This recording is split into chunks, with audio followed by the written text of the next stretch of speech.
Narito ng PTV Balita ngayon. Sinampahan ng reklamo ng National Bureau of Investigation ang 6 na individual na sangkot sa smuggling ng sibuyas. Ayon kay Justice Secretary Jesus Remulla, ilan sa mga ito ay mga opisyal ng gobyerno. Nag-ugat ang reklamo sa ibinentang 8,000 bags ng sibuyas ng isang pribadong cooperative sa government-owned and controlled corporation na Food Terminal Incorporated noong 2022. Napagalaman ng NBI na ibinenta sa 500 piso kada kilo ang mga sibuyas, gayong nasa 20 pesos lamang ang farm gate price nito sa merkado.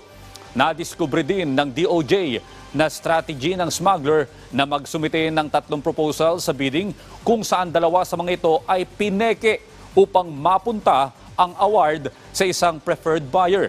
Samantala, inihahanda na rin ng DOJ ang iba pang reklamo laban sa mga nasa likod ng pagsipa noon ng presyo ng sibuyas sa merkado.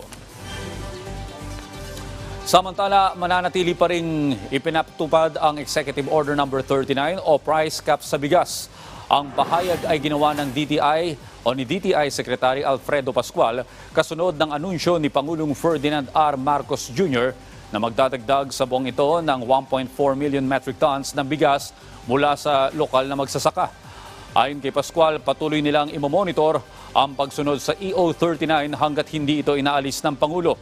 Nakasaad sa EO39 na nasa 41 pesos ang kada kilo ng regular milled rice, habang 45 pesos naman ang kada kilo ng well-milled rice. Samantala, inaasahan namang bababa na ang presyo ng bigas sa Oktubre dahil panahon na ito ng anihan.